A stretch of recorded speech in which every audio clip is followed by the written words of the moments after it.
Hey everybody, and welcome to The Breakthrough Effect. I'm your host, Jared Sebesta. I've had two successful careers. First, I was an award-winning TV meteorologist, and then a financial marketing strategist. I was living the dream, making good money, but inside I was craving for something more, something bigger. So I stopped deferring life and I started creating exactly the life I was searching for. I doubled down on unlearning old mindsets and creating big breakthroughs for me and my family. And now I'm bringing that same transformation to you. Let's understand the rules of this game. Let's get clarity. Let's stop chasing and start becoming. This is the Breakthrough Effect. This is what is so beautiful. This is the opportunity that everybody has. You don't have to go the traditional route. You don't have to hope that gatekeepers take a chance on you. If you learn the skill sets that are required to pursue your passion professionally, you can do it 100% on your own with no permission. And that is the opportunity. All right, today on The Breakthrough Effect, I am talking with Scott Clary, who went from corporate burnout to building one of entrepreneurs' most influential platforms. From his Miami apartment, Scott launched the Success Story podcast with 0 listeners and 0 revenue. Today, his platform has millions of downloads, over 300,000 newsletter subscribers, and hosts everyone from Fortune 500 CEOs to Olympic athletes. As founder of SDC Holdings and a leading voice in business and entrepreneurship, Scott has cracked the code on what separates those who talk about changing their lives from those who actually build something. Get ready for a breakthrough conversation about how to put yourself in the path of success. Please welcome to the show, Scott Clary. Scott, thanks for joining me today, buddy. Thanks for having me on. I have to just say one thing before we start. You have the best radio voice I've ever heard.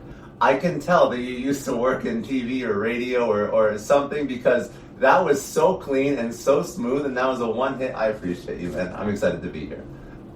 The TV stations have spent a lot of money on me over the years to groom that voice, all right? I was into it.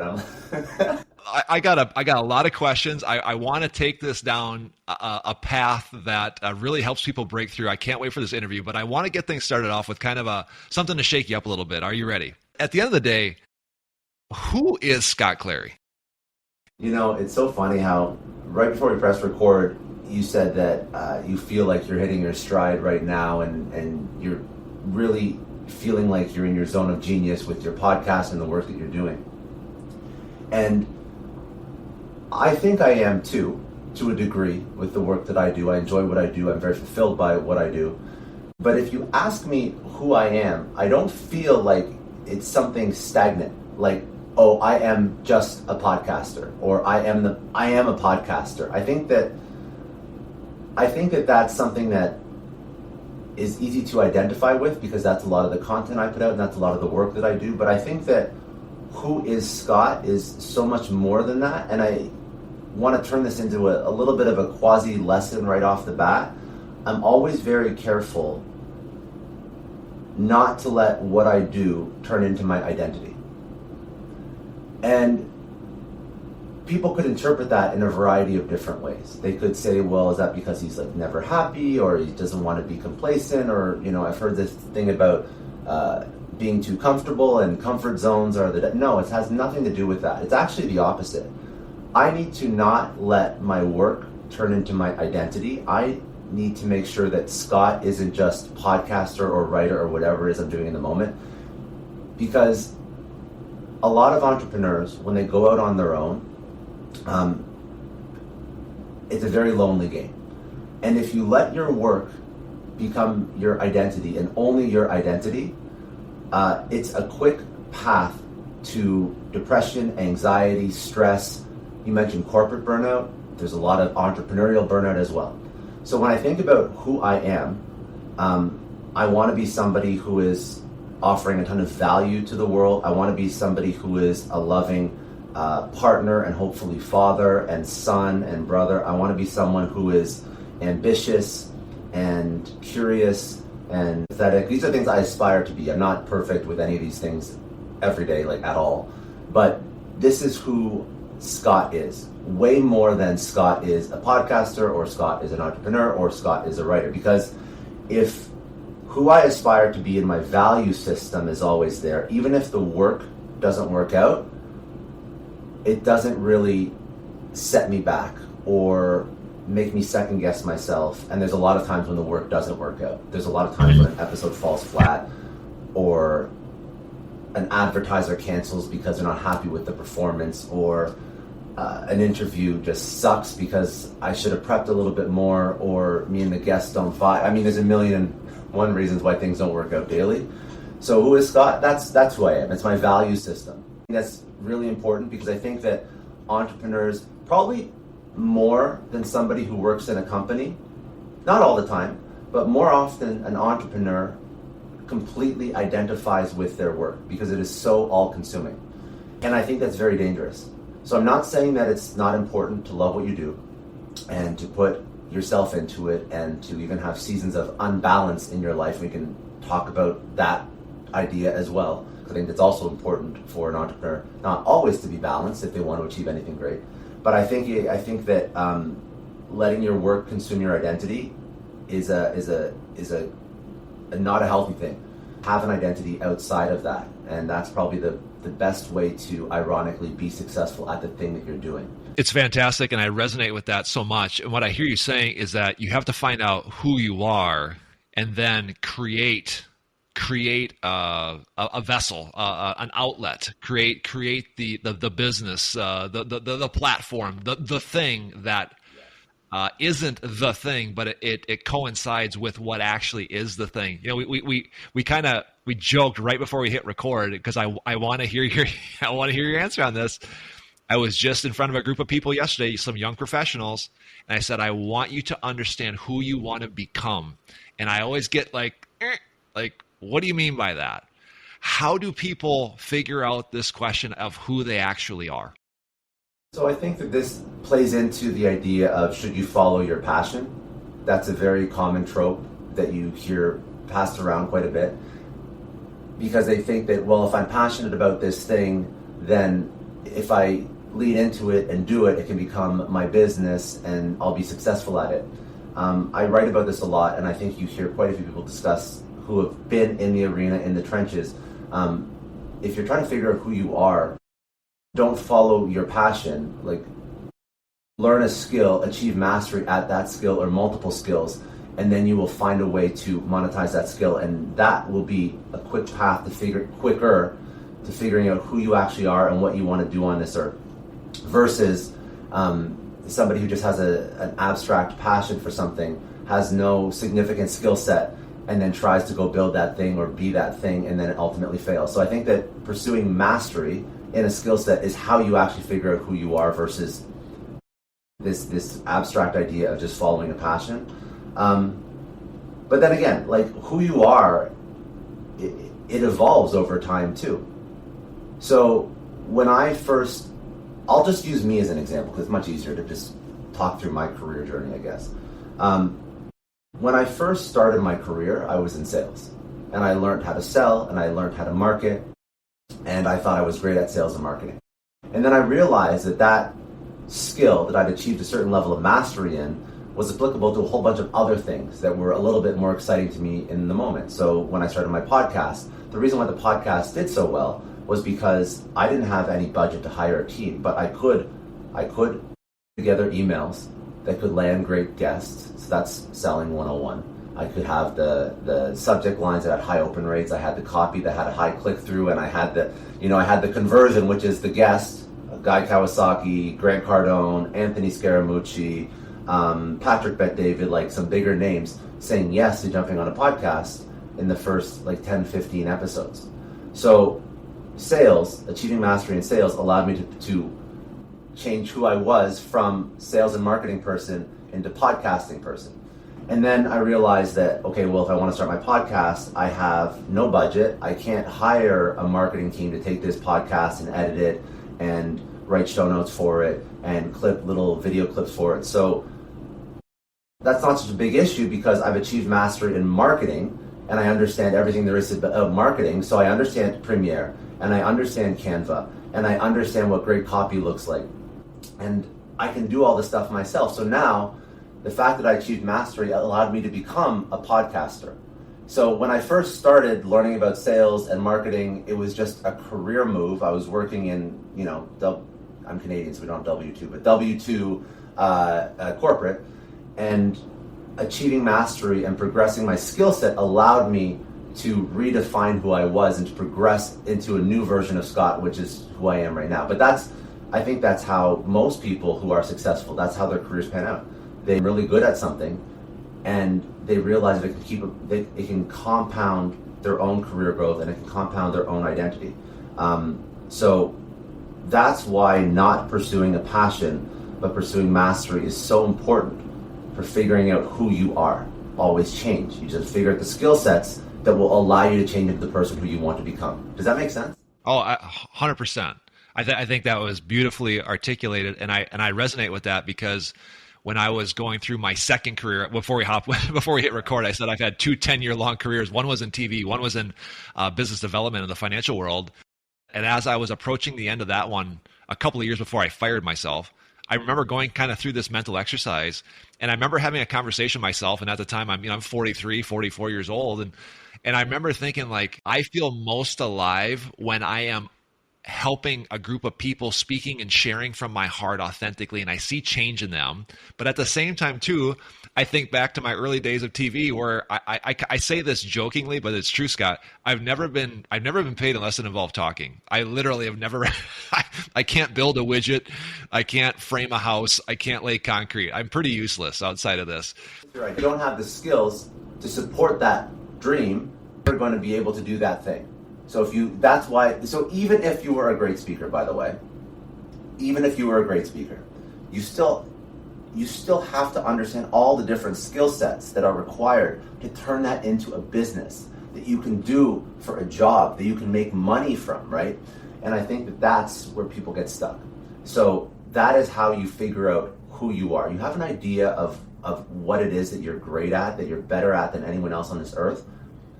And you definitely have to pursue that and learn it, and you have to aim towards that North Star. But I think that too many people forget all the other ancillary skills that are required to support that dream or that version of yourself. And every entrepreneur that I know, of course, they had this North Star. They had this one particular thing that they're better at than everyone else. And for most of them, it's usually sales, because that's what usually makes a great entrepreneur. But you still have to learn all the other shit to some degree. And this is also why I hate the idea of following your passion, because even if you do follow your passion, say you do follow your passion, devil's advocate, you love dogs and you want to build a business that somehow is involved in dogs. If you've ever run a business, it's going to resonate with you. 98% of what you do in a business, even if it's a passion-first business, is not about the passion. It's all the other bullshit. It's the accounting and the HR, the hiring and firing, the forecasting out your P&L, it's sales, the marketing, it's the figuring out your tech stack, it's all the stuff, right? Like, it doesn't matter what your passion is. Like, I am passionate about my podcast, but recording a podcast is, again, like tip of the iceberg as to what I do in a day. So all the other stuff, negotiating with advertisers, hiring and firing on my team, all the things that I just mentioned, figuring out the latest tech that's going to help our workflow. I'm not really passionate about, God forbid, I'm definitely not passionate about firing, but it's definitely something that comes with when you build a business. It's going to be something you're going to have to figure out and learn how to do. Hiring is tedious. Everything in the business that is not your passion will seem tedious, but at some point you're going to have to figure out how to do it. It makes this journey exhilarating, but it also makes it scary because it's not a one size fits all. I remember when I was kind of getting into this, I would ask other speakers in the business I looked up to, and I was like, okay, I want to do this. What's step 1? What's step 2? And then tell me what's step 3. And guess what? I never got a straight answer, because to your point, there's 1,000 variables that could come into play. You're just talking about one variable, speaking or communicating or sales. That's just one of a dozen variables that come into play for your specific air quotes roadmap to get you to where you want to go. I always speak from an entrepreneur lens. I just want to add one more thought onto this, and then I'll kick it back to you, because I think this is important. Somebody could say to me, Scott, I'm passionate about speaking. I could become a speaker without learning all the business stuff. I could become a podcaster without learning all the business stuff. And then you see, there's examples of that. There's people that have, for example, lived their whole life in broadcast and they worked their way up, then they became on-air talent, and they launched their own podcast, and they never really had to figure out all the mechanics from behind the scenes. So I think, and you mentioned before you wanted to speak about luck. This is a perfect time to speak about luck. So those people are hardworking, but there's a degree of luck involved in that. So if you want to follow the traditional path, if you want to let gatekeepers decide whether or not you can follow your dream or your passion, because as successful as all these news pundits or actors or celebrities are, and how much work they put in, and how much I'm sure they deserve the media platform that they've built, there's a lot of luck in that. There's a lot of other people who said, you're the one, I'm picking you. And for whatever reason, there was probably 100 other people that could have been just as good, just as charismatic, been given the opportunity to anchor on air, or been given the opportunity to go in the movie, because that's what gatekeepers do. They have to make a choice. They take a shot on someone. And then eventually, fast forward 20, 30 years, that person has a podcast, or that person is a professional motivational speaker, or whatever their career journey is. So there's luck in that equation. There's hard work, but there's luck. But then there's also gatekeepers. So what I'm telling you is that in 2025 and beyond, you don't need gatekeepers. You don't have to listen to the gatekeepers anymore. You can go build your own speaking business. You can market yourself. You don't have to spend 30 years in a company before somebody gives you the green light and says, hey, you've been on-air talent, pick a celebrity, like you've hosted a late night show, go start a podcast at 45, 50, 55, right? If you're 20 right now, you can architect your own luck by learning all the skills that allow you to remove gatekeepers from your career destination. So if you learn how to market yourself, if you learn how to edit video, if you learn how to master social media, you are putting in the reps that create your own luck, that remove the gatekeepers, that allow you to be a successful podcaster without the traditional infrastructure, like a Joe Rogan, for example, who just built it on his own. Nobody gave him permission. He created his own luck, and ironically now he's one of the most successful podcasters in the world. If you wanted to be a motivational speaker, you don't have to go through a speakers bureau. If you want to be a successful writer, you don't even have to work with a publishing house. You can create your own luck. And again, this is earned luck, much different than when you win a lottery, which is a very, very different kind of luck. But if you look at Alex Hormozi, he was a self-published author that launched, he's done a lot of other things, but he launched one of the most successful book launches in history, because he learned all the skills required to write, market, and publish a book. And he didn't work with Penguin Random House or Wiley or any of the other publishing houses, but he outperformed 99.9% of the authors that do work with him. Now, why is that? People could say he's lucky, but it's not luck, right? He architected his own luck through learning all the skill sets that allowed him to remove the gatekeepers. This is what is so beautiful. This is the opportunity that everybody has. You don't have to go the traditional route. You don't have to hope that gatekeepers take a chance on you. If you learn the skill sets that are required to pursue your passion professionally, you can do it 100% on your own with no permission. And that is the opportunity.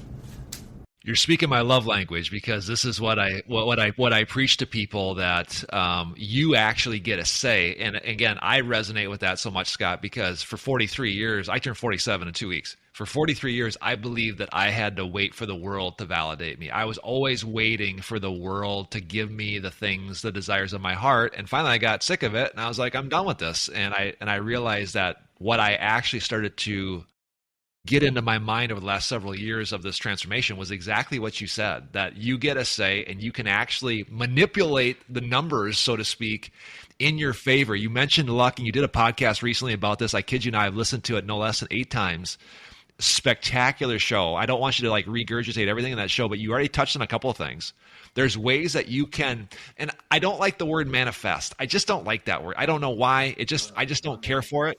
No, it's manufactured. Fantastic. Because I don't think that I can just like write, if I write down Lamborghini enough and think about it enough, it's just going to show up in my driveway. There's rules to this game. There's specific buttons that you can push for breakthrough and create your own luck, so to speak, like you mentioned. What are some of those other buttons that you can push? So let's talk about what manifesting is and what it isn't. Thank you. Yes. So I hate the word manifest because it assumes that if you think about something, it's going to happen. That is and by the way, even if you go to like the original The Secret and sort of like the literature, the original literature on manifestation, it actually doesn't say that's what manifestation is. But for some reason, that's how a lot of people interpret it. I'm not sure why. There's a gap, because the way that it is actually ever written about in any notable book, it always says, yes, you have to think about it. I'm sure they talk about like your reticular activating system and then seeing the thing that you want everywhere. And you think about a $20 bill and then a $20 bill like shows up on the sidewalk in front of you. I think a lot of people miss the point. So when you manifest something, if you interpret it the wrong way, you're thinking, okay, if I think about being successful, it's going to magically happen. How manifestation could actually and will work if you apply it properly is you think about the goal that you want and you obsess over it. So I love obsession and love obsession. Obsession is when you can't stop thinking about the thing that you want to do 24/7, 365. Now, and this is me telling you this. This is not how everybody views obsession. This is not how everybody views manifestation. But the incorrect, but probably popularly accepted term for or idea of manifestation is you think about it, you don't take action, it happens. Scott's view on obsession is you think about it nonstop and you take a ridiculous amount of action towards it because that's all you can think about 24/7. And if you don't take action, you feel like you're slacking, or you're not doing yourself justice, or you're basically just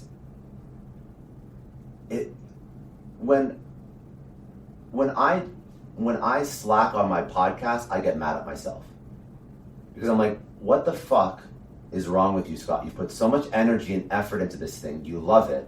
Like, why did you not prep enough? Or why did you not review that episode before it went out? Because yes, maybe you have a team that supports you, but you really should have just taken like 5 minutes and just skimmed over. Like, why did you get lazy? Why did you slack? And that's what obsession is. Like, you can't not think about perfection. You can't not think about achieving your goals. Now, both of those two things mean you are always thinking about the thing. Manifestation, again, incorrectly interpreted, means you're always thinking about it. Obsession means that you're always thinking about it. But the difference is action, right? The difference is action. So, ironically, if you actually look at what manifestation is all about, it is taking what you want and letting it consume you. Writing about it in the morning, journaling about it, thinking about it all the time.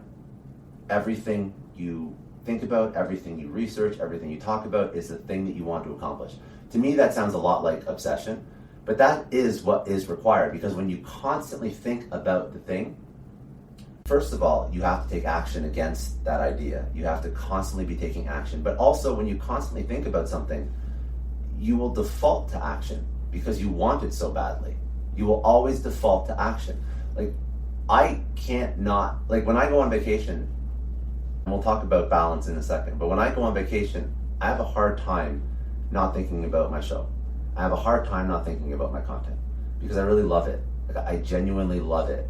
And it's not thinking about it in like a unhealthy way. It's like thinking about how can I make it better?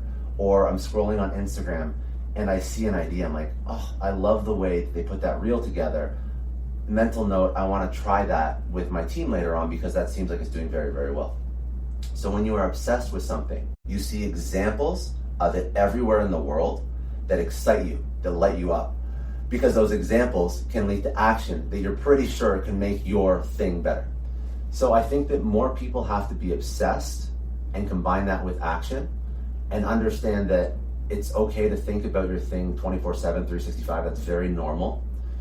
But also nothing's going to happen if you don't take action. But again, if you switch the word manifestation for obsession, I think that a lot of people will understand why action is necessary, because when you don't take action, again, you feel like you've learned this cool new thing. Why would you not try it out?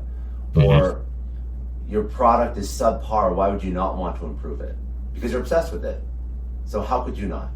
And I think that that's probably the best reframe of manifestation I can think of.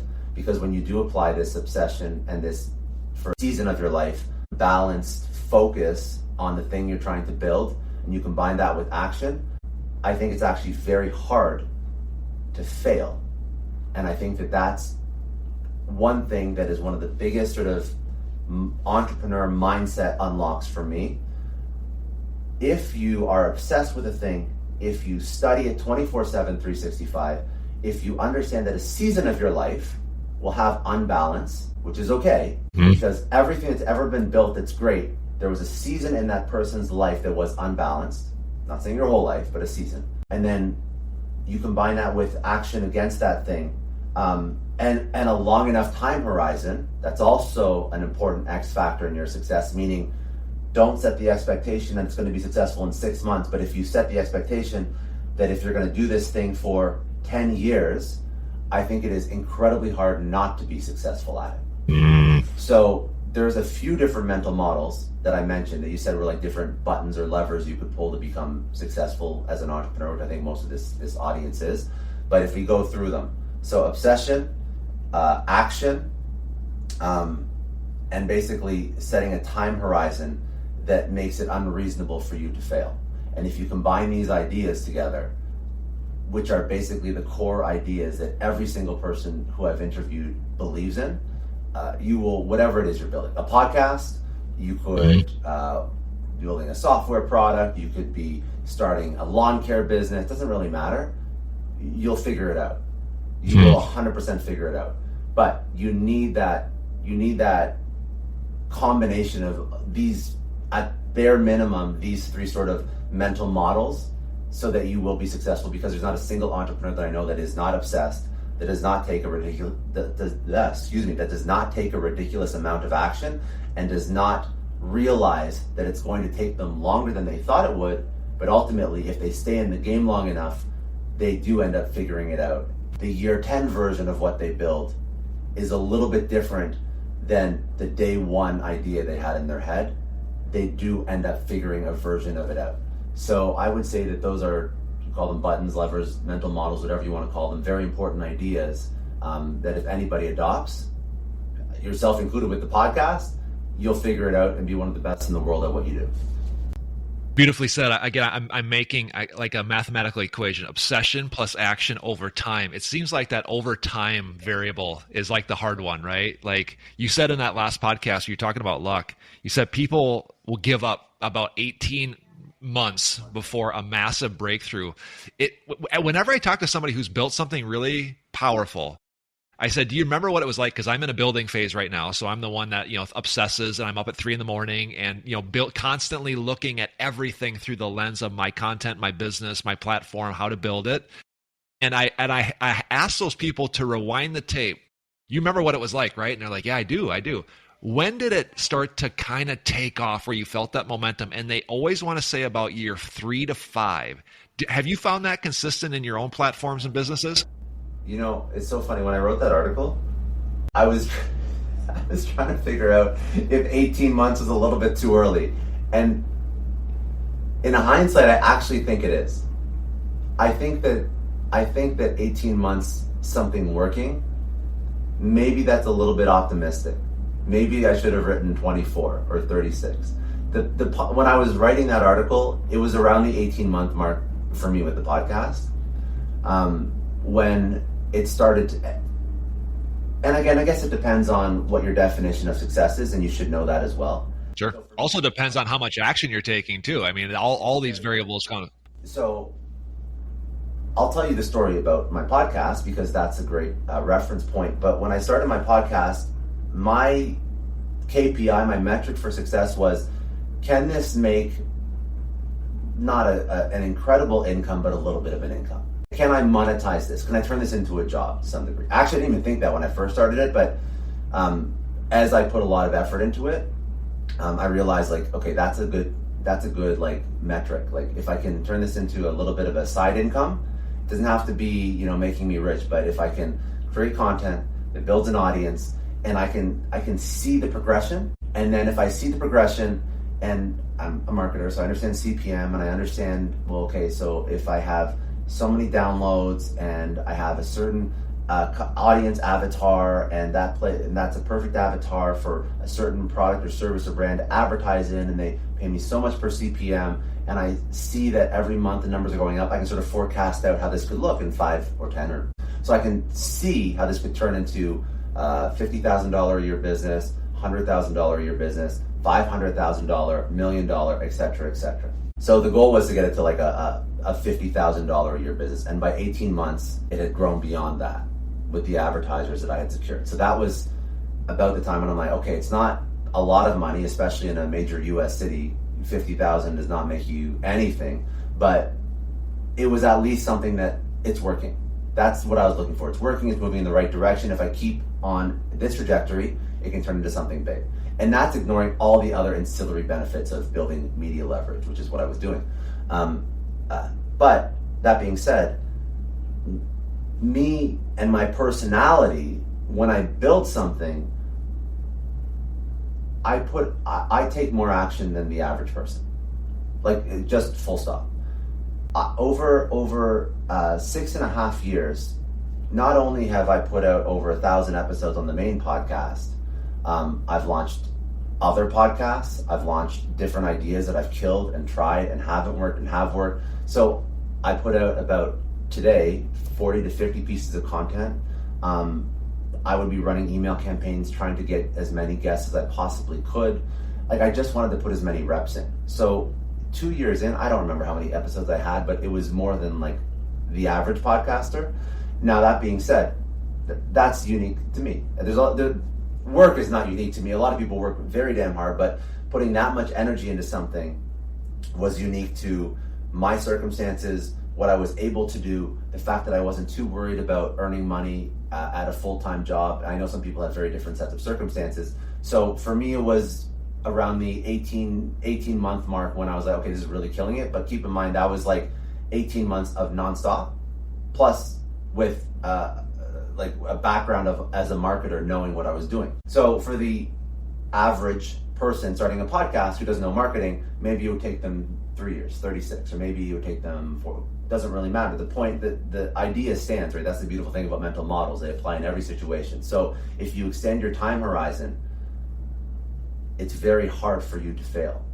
Now, what that means is and it's going to sound obvious, but think about it for a second. If you are extending your time horizon, there's a few things that have to be true. First, you can no longer rely on motivation, which is why I hate motivation. I hate the word motivation. I hate the idea of motivation. I hate the concept of motivation. Motivation is a flash in the pan that fizzles out. It doesn't do anything for you because there will be a gap between your motivation and whenever the thing starts working, and motivation is not going to carry you through that gap. So you need systems, you need discipline, you need to architect your environment. You need to find a way to stick with the thing, again, for an unreasonable amount of time until it actually starts to work. So that's sort of the first thing that has to be true. And the second thing that has to be true, and I think is, when I say it, it's going to sound so obvious, but it's like contrarian to traditional entrepreneur ideology. The second thing that has to be true is that not only do you have to set yourself up mentally for it to be successful, meaning, like, again, can you mentally prepare yourself to work on this thing in year 3 when it's not making you any money? If the answer is yes, you'll be successful at it. But you also have to financially be able to work on the thing in year 3 when it's not making you any money. And this is why you set yourself up mentally, but you also set yourself up like quite literally to be successful at that thing. Meaning you don't quit your job when you only have 6 months of rent or mortgage in the bank, and you have kids and you have a spouse and you have to take care of everybody, and you're like, well, I hope it works in 6 months. No, that's a dumbass idea. That's a horrible idea. You need to find a way to allow yourself to work on it for 5 years, 10 years. What does that mean? Okay, so you have responsibilities. Don't quit your job. Don't quit your job. Don't burn the boats if burning the boats means you're not going to be able to do it for long enough for it to be successful. That's how people misinterpret the burn the boats, quit everything else, go all in ideology. I'm fine for you to go all in, but you still have to be realistic about how long it could take you to be successful, because what you don't want to do is you don't want to quit everything, go all in, and you're on the right trajectory, but then you run out of cash, which is a very real thing if you're not working, and then you have to go back to work, and now you've shifted in and out of this thing that you want to build, when you realistically could have kept your job, started the podcast on the side or whatever business you want to start, allocated as much time as you can to it, but then you could have kept that cadence going until it started to make some money, and then you could responsibly quit your job and burn the boats, and then it would have been successful. So I think that setting yourself up mentally, and I don't know how to describe it, like quite literally, so that your economic situation supports your entrepreneurship and your entrepreneurial endeavors. That is another very important component of you being successful. And if you understand that, and you start something, and you understand it's going to take longer, so you're not depending on motivation, you're depending on systems and environment, and simultaneously you are finding a way to support and fund that thing for 10 years, it will at some point become successful. It's not a matter of if, it's a matter of when. I hear you saying, don't underestimate how much time it's going to take you to get this thing off the ground. But at the very same time, I hear you saying, don't underestimate how quickly it can take off if the amount of obsession and aligned action is there. Am I hearing you right? 100%, but like 5 years is quick. 10 years is quick. Like, keep in mind, the most beautiful idea that will hopefully motivate people when they're like, 10 years isn't quick. I'm like, no, bro, 10 years is quick. You know why? Because you only have to win once in this life. Like, if you are playing the money game and you want to make a lot of money, you want to be, you want to be financially free, you want to support yourself, your spouse, your kids, you want to take care of your parents, whatever. There's a lot of other reasons to play the entrepreneurship game, and there's a lot of other reasons and a lot of other ways to define success outside of money. But I think for most people starting, they want to make some amount of money. So great. If you apply these ideas and you are successful at one thing, you will make more money than you know what to do with. And you only have to win once. You only have to win once. So is 10 years a long time? Well, if you only have to do it once in your lifetime, not really. Not really. So apply 10 years to one thing. Okay, great. Like, it took a little bit longer than 2 years, but would you rather apply 10 years to one thing and make more money than you ever know what to do with? Or would you rather try it out for 2 years, it doesn't work out, go back to your job? And then Hermosi speaks about this a lot. People just fall into these cycles, right? Where they want to build something, they try it out, it doesn't work immediately, they try something new, it doesn't work immediately, they try something new, they go back to a job, and then people like live in these cycles their entire lives. He actually goes as far as to say people live the same day every single day until they die. They always want to try something new, they're always shifting their focus, and nothing ends up working out. Apply yourself to one thing for 10 years, and then all of a sudden it takes off, it works, it wins, and then you can choose what else to do with the other 90, 100 years of your life. Beautifully said. I love that, because that gives me so much hope. And again, I've mentioned this before. I turned 47 here in a little bit, and I feel like I'm just getting started. Like, the world is literally your playground. You know what I mean? And that's that leads to a bold, exciting life, which is how life is supposed to be lived. I mean, that's such an empowering way to look at life. But it's not even, it is empowering, but it's also probability. If you spend more time focusing on one thing than, again, most other people will ever spend focusing on that thing, there's a very high probability. And if you were a math nerd, I'm sure you could figure it out why what I'm talking about anecdotally actually makes sense from like a mathematical perspective. If you are a smart person, you put all your energy and time and effort into this one thing over an expanded time horizon, like, you will figure it out. There's a stat in podcasting. If you put out more than 10 podcasts, you are in the, I think, top 1% of all podcasters. Like, what a ridiculous thing. What a ridiculous stat. How, after putting out 10 podcasts, are you in the top 1% of podcasters? That's because so many people quit. So forget 10 podcasts, put out 1,000 podcasts. Not only are you going to figure out the business, but you're going to put in so many reps, you're going to get so damn good that you will be better than most people on this planet at podcasting, for example. And yeah, you may not be Joe Rogan. I'm not telling you that Spotify is going to cut you $100 million check, but you're going to make a fair amount of money. You're going to make a fair amount of money, and it's going to be a life-changing investment of those 10 years. So I'm on like I should go back and get like an actual, I think I'm like 6.5 years in. I think I'm almost 7 years in. And it already makes me more money than most corporate jobs would pay me. And I can guarantee you the lifestyle is much better than somebody who would be making the amount of money that I make in a corporate job, who'd be probably traveling, 9 months out of the year. So I'm telling you, like, whatever it is, spend 10 years doing it, it'll change your life. Like, it's just such a great word. And again, I resonate with this, and not to share too much detail, but I left a corporate job, a 6-figure corporate job. And I just wanted to recreate that income maybe in 2 years.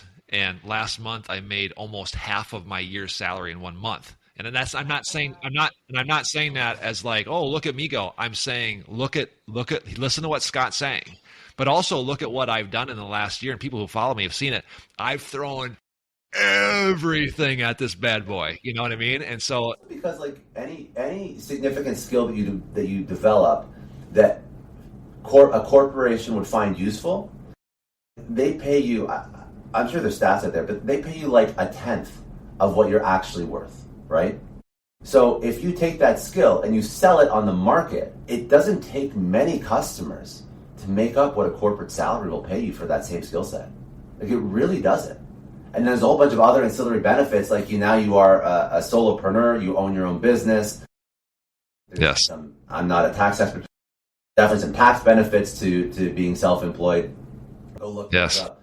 But yeah, like any skill set you have, you can sell that to the market for a premium. And that's ironically, like, that's the value you were giving your employer. They just weren't paying you for your full value. So understand your value. It's such an interesting concept. I was just thinking about that. You articulated it better than I just did. But when you sell your genius to the open market versus selling it to your employer, it's worth more. I'm still friends with my old boss. We're still very, very good friends, and we still work together on a smaller capacity. And I shared that with him, and I said to him with all due respect, I was like, dude, you could never afford to pay me this because it doesn't work in this model, corporate structured model. It doesn't work for you to pay me that much. But on the open market, it does. It's weird. Of course, but that's why people have to understand that. And like, I think some people, I'm not an advocate for somebody who doesn't have the skill to go and try and sell the skill on the market. I think you do have to learn the skill first. But that's also the quickest path to entrepreneurship, right? Like, you learn a highly sellable, highly marketable skill set, or you take the one you already have, and then you start doing it for people as an independent contractor, retainer model, solo, whatever it is. You can jump on Upwork or TopTal or Fiverr, or there's a million different marketplaces where you could sell your skill. And once you realize that probably in the first year, 2 years, you're making more than you ever could in a corporation, then you build systems around that skill and processes around what you do day in, day out. You hire people to help with all the administrative work, and then you hire people that can actually take over certain parts of your process. And then before you know it, you've actually built up this little agency that's doing the exact same thing as what you're doing in a corporation at like a 10x or 15x premium compared to what a company was paying you. And also, if you are good at all, remember at the beginning we spoke about, even if you're passionate about something, you got to learn all these other adjacent skills that you're not passionate about. So if you do what we just talked about and you learn how to build out systems, processes, hire, fire, if you learn finance, if you learn accounting, if you learn marketing and you can market yourself, if you learn all these other adjacent non-sexy skills and you build yourself a business, you actually won't even have to work as hard as if you were in a corporation, because now you'll find other people that can help fill those gaps for you who, for whatever reason, they didn't want to take the jump, they didn't want to be entrepreneurs themselves, and you took advantage of that opportunity, that you were willing to take the risk, take the jump, and you will actually, in some cases, work less and make a lot more. Guys, if you're listening to this and you're not fired up to go freaking go get it, go kill it and drag it home, dude, I don't, you must not be like listening very closely, because this just energizes me more so than what I already was. So I appreciate this. I do want to start to land this plane. I want to hear your answer to this last question. Yeah, I'm a mindset guy. You're a mindset guy, clearly deep thinker. Like what's been that, there's probably many, but like what's the overriding lie that so many people struggle with that prevent them from breaking through to that next level of life or business? I think the biggest lie is usually embedded in our subconscious when we're a little bit younger. I think that our worldview and the ceiling on our potential is transferred from the people around us when we're young. So it could be our parents, it could be our peers, teacher, boss, whatever. And this is, again, speaking from personal experience, because it's easy for me to just reflect back and understand that what I thought was possible or what I thought was the right career choice was what my parents thought was the right career choice. And I think that's very normal. I think that's actually how most people look at the world. Like, they look at their influence and they're like, well, this is what my dad did for a living, this is what my mom did for a living, I guess I'm gonna do kind of something similar. There's nothing wrong with that, and I actually am very appreciative for the childhood my parents gave me. I just think that not enough people question the reality they were born into and the reality of their parents, and they don't question their own worldview at all. And they carry that until they're 40, 50, 60, and then they realize why they're unfulfilled or not happy, because they're not even living their own life. They're living someone else's version of life. I think that's most people. I'm not an advocate for every single person being an entrepreneur or quitting their job. I'm actually the opposite. I'm just more of an advocate for, like, figure out what you want to do and, like, please go do it. And I'm giving you the psychological safety for you to think, okay, I feel like entrepreneurship is risky, but hopefully after listening to this podcast and listening to what these guys are talking about, maybe it's not so risky. So maybe if I'm not happy in what I'm doing right now, maybe there's a smart, tactical way for me to try entrepreneurship, or me to try a new career, or for me to try moving to a new city and reinventing my life. And maybe it'll be actually more in line with who I am. And maybe I'll be living a life that's mine and not my parents'. And I hope that if people go on that journey strategically, they end up being happier and more fulfilled and living a life that is more in alignment. So I feel like, as much as my parents were 9 to 5, they worked government, they're very risk adverse career-wise, and I was going to do the same thing. But I'm much happier that I escaped that mindset and I tried to build my own thing. I'm very happy with what I'm doing right now. I'm very fulfilled. I love chatting with people. If I had just lived the same life that my parents thought was right for me, I would have never had this opportunity. I would have never discovered it. So I'm a believer that you live once. I think that it was very sad for you to live once and for you to not at least try to experience different things, only because your very well-meaning parents and teachers told you that this was the way life should be. I think that is a lie. It's a well-meaning lie, but it is a lie. So I'm giving you, again, the idea and the framework to explore safely so that you don't blow up your whole life, you don't ruin your marriage because you lost all your money or whatever it is. But, like, I want people to be a little bit more audacious with their life and at least say, I tried, I explored, I built something, even if it didn't work out. Because again, you can read more of my newsletters because I write about all this stuff, or you can read, Jeff Bezos's regret minimization framework, or you can go Google what people in hospice, their last dying words are, and it's always about not what they did, it's about what they didn't do. So I've read enough of those stories to believe that I will be less upset with myself if I take more risk and take more chances than if I don't. And I hope that most people that listen to my content do take a few chances in their own life, and similar to people that listen to your show as well, so that at the end of their life they just don't regret not taking any chances at all. Just because the frame of reference for what life is and what life should be wasn't even theirs to begin with. There's a word that comes to mind, and it's liberation. This is actually a journey of liberating and finding freedom and actually connecting with who you are. And I think, again, if you're listening to this and you're not motivated and you're not actually more, I don't say motivated, but more inspired to connect with actually who you are, I think you're asleep at the wheel.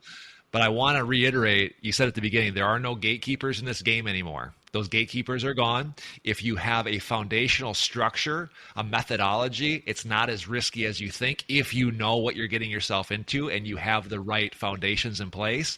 And then you stop believing this lie that there's this covering, this template that you're supposed to live by, and breaking through to that is where we actually discover who we are. I think it's just a beautiful message today, Scott. I appreciate you joining me today. We could go on for hours, but I thank you so much for this time and wisdom. Where can people find you? The podcast, Success Story Podcast, amazing. Your newsletter, tell people more about you. Well, you nailed it. That's pretty much it. No, the same stuff that you do. So if you want to consume some of the content, if you want to read instead of listen, the newsletter is newsletter.scottdclary.com, and all the socials at Scott D. Clary. If you Google Scott D. Clary, which is the one handle I could find across everything that was the same, you'll find all the rest of my stuff.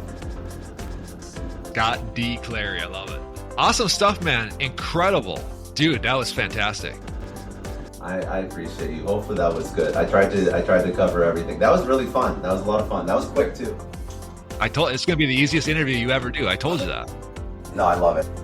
If this conversation sparked something in you, don't let it fade. Please rate, review, and subscribe on your favorite podcasting platform.